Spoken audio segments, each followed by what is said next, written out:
Alright, तो हम कर रहे हैं पी ब्लॉक का टॉपिक सल्फर। ठीक है, ग्रुप 16 में एक टॉपिक हमारा रह गया था तो हम उसको कंप्लीट करें। पी ब्लॉक के नोट्स लाया कोई?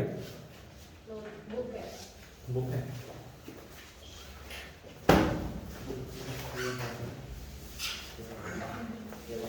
ठीक है, तो देखिए सल्फर में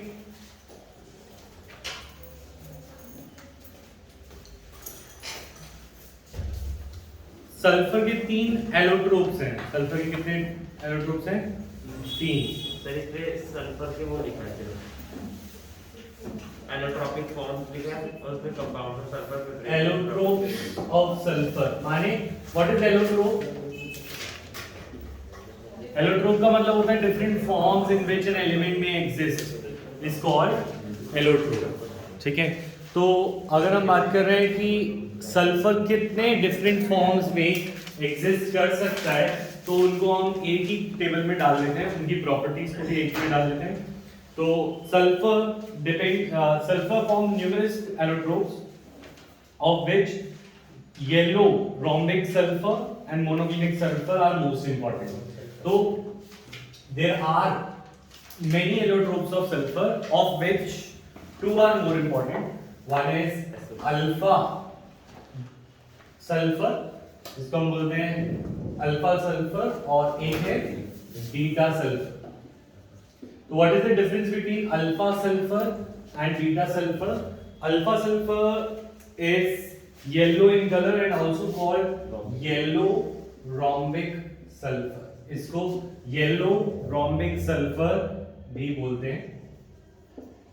ठीक है, और बीटा सल्फर को we call it monoclinic sulfur because of its crystalline shape. Solid state में हमने पढ़ा है कि monoclinic एक क्रिस्टल होता है फॉर्म, तो monoclinic सल्फर। उसके बाद अगर हम बात करें which one is stable at room temperature? Which one is stable at room temperature?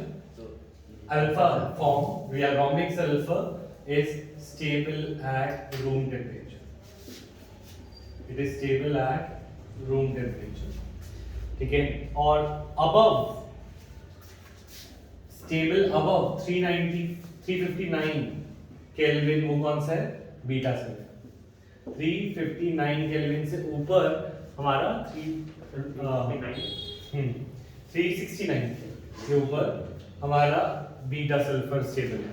ठीक है, अच्छा दोनों पे अगर 369 केल्विन की बात करें तो उस पे दोनों स्टेबल है, तो this is called transition temperature. अभी मैं उस पे आऊंगा। ठीक है, अल्फा सल्फर में एक और बात, it is insoluble in water, it is insoluble in water, ठीक है, but soluble in CH2 वही है ना जो हमने इसमें पढ़ा फर्स्ट चैप्टर में सॉलिड स्टेट में rhombic और monoclinic स्ट्रक्चर वही है। हाँ, dissolves to some extent in, थोड़ा सा ये डिसॉल्व होते हैं in benzene, alcohol and ether। Benzene alcohol ether में थोड़ा सा डिसॉल्व होते हैं, ज्यादा नहीं। and it is readily soluble in CH2, readily soluble in CH2 मतलब कार्बन डाइसल्फाइड में ये बड़े आराम से डिसॉल्व हो जाते हैं, बट वाटर में बिल्कुल भी नहीं होते, और थोड़ा सा किसमें होते हैं? बेंजीन, अल्कोहल और ईथर में, ऑर्गेनिक कंपाउंड्स। याद रख सकते हैं इस चीज को। और ये जो बीटा सल्फर है, it is soluble in water, most probably लिखा नहीं है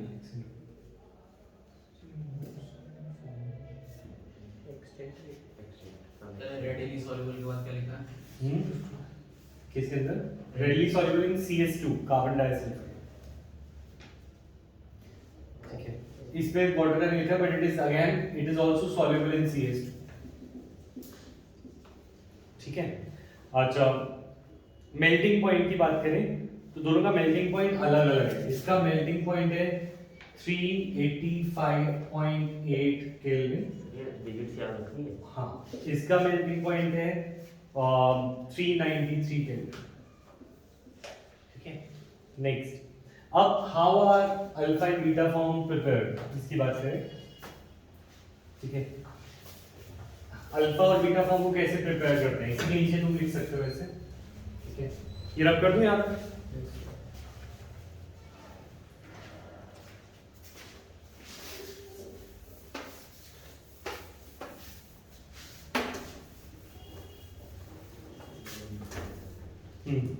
तो देखो अल्फा फॉर्म और बीटा फॉर्म कैसे प्रिपेयर करते हैं, इसको रोल सल्फर यूज करते हैं। रोल सल्फर को हम डिसॉल्व करते हैं। रोल सल्फर के रोल्स, हाँ सल्फर के बने हुए रोल्स होते हैं, इसमें सिंपल एस सल्फर के फॉर्म में आएगा।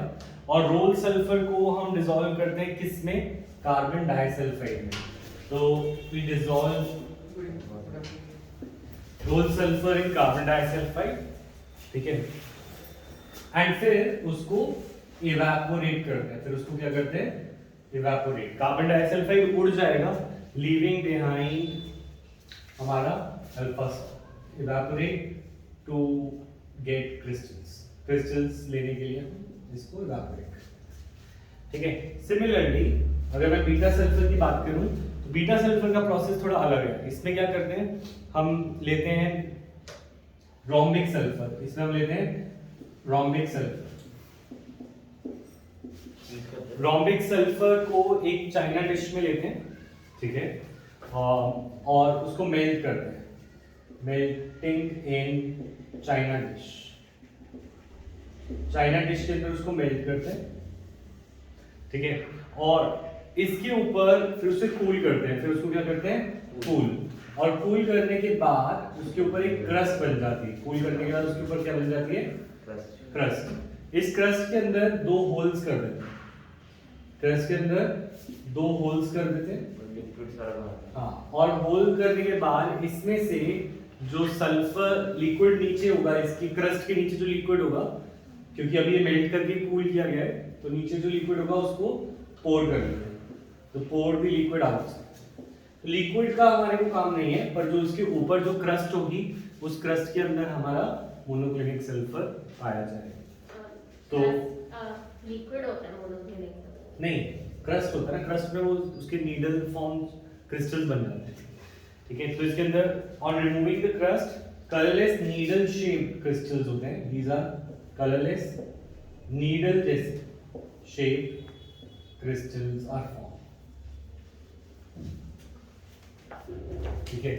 अच्छा, अगर हम बात करें what is the transition temperature, sir एक बार अल्फा सल्फर का दोबारा अल्फा सल्फर में हम रोल सल्फर लेते हैं, उसको कार्बन डाइसल्फाइड में डिसॉल्व करते हैं, उसका कार्बन डाइसल्फाइड को इवेपोरेट करके हमारे पास रोल सल्फर अल्फा सल्फर आ जाता है। होल्स करके उसका क्या करते हैं, होल्स में से जो लिक्विड होता है उसके नीचे वो पोर कर देते हैं। जैसे तुमने बर्फ जमाई है तो फ्रिज में बर्फ जो जमती है उसके नीचे कभी कभी ऊपर क्रस्ट में ठंडा हो जाता है वो, पर नीचे लिक्विड होता है ना, वैसे ही ऊपर इसकी क्रस्ट ठंडी हो जाएगी, सॉलिड हो जाएगी, नीचे लिक्विड होगा, उसमें होल करके लिक्विड को बाहर निकाल लेते हैं और क्रस्ट में हमारे पास नीडल शेप क्रिस्टल आ जाते हैं। सर रूम टेम्परेचर में सॉलिड होते हैं क्या सल्फर रूम टेम्परेचर में सॉलिड होता है, या लिक्विड होते तो सॉलिड होता है।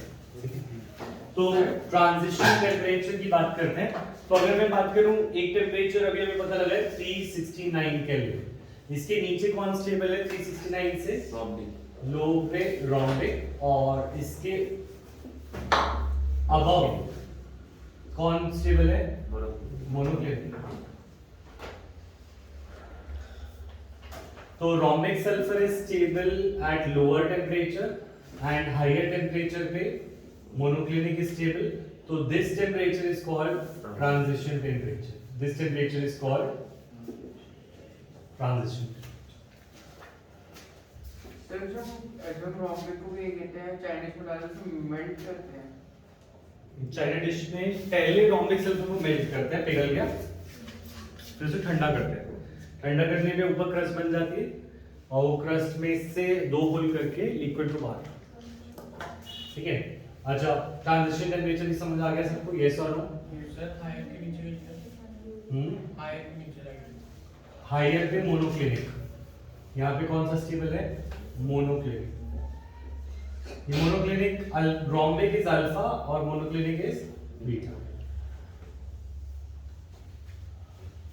ठीक है। अच्छा, अब इसके बाद अगर हम बात करें both rhombic and monoclinic sulphur, दोनों रोम्बिक एंड मोनोक्लिनिक सल्फर दोनों के दोनों एग्जिस्ट इन S8 फॉर्म।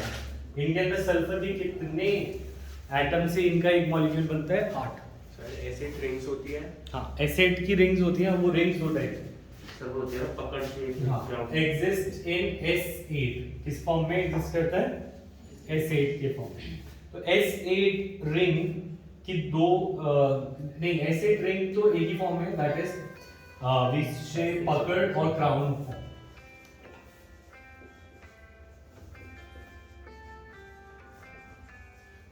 ठीक है, पकड़ और क्राउन फॉर्म।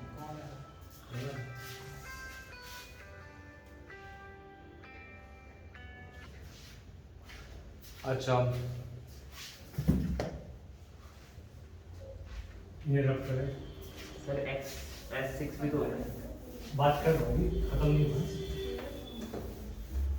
ठीक है, तो हमने पढ़ा था सल्फर के मेनी एलोट्रोप्स है, जिनमें से दो इंपॉर्टेंट है। वो कौन से थे? रोम्बिक और मोनोक्लिनिक। रोम्बिक और मोनोक्लिनिक दोनों का S8 होता है, पर हमने बोला और भी एलोट्रोप्स होते हैं, जैसे S6। ठीक है, S6 और S8 में दो डिफरेंस है। जो S8 होता है वो क्राउन की फॉर्म में रिंग होती है उसकी।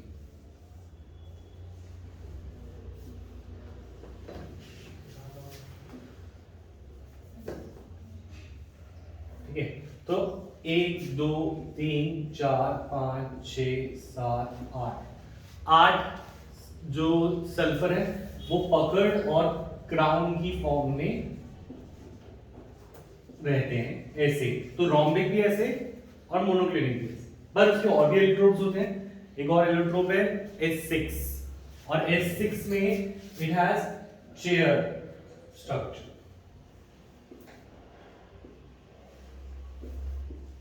S6 में we have chair structure.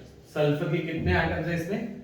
6 chair structure. इसके अलावा और कौन सा आइसोटोप एलोट्रोप एग्जिस्ट कर सकता है? जैसे O2 के फॉर्म में रहता है, O और सल्फर दोनों एक ही ग्रुप के हैं, तो S2 also exist just like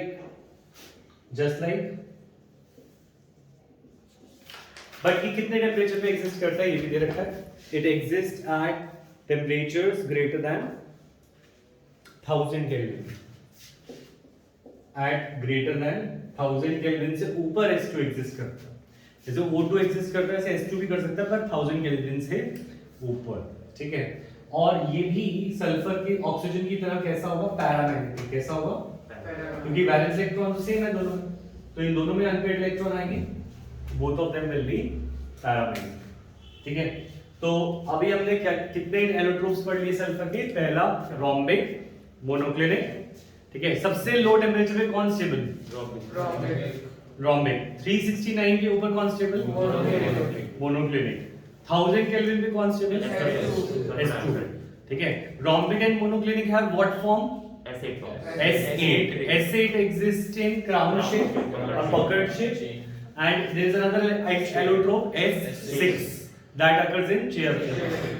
S2 के बारे में कुछ बोलूं तो it is just like O2, it is paramagnetic. कैसा है? S2 या SO2? S2 allotrope क्या होते हैं? कंपाउंड से अलग होते हैं, एलिमेंट होते हैं। अच्छा, नेक्स्ट सल्फर डाइऑक्साइड। जब कर दूं सारा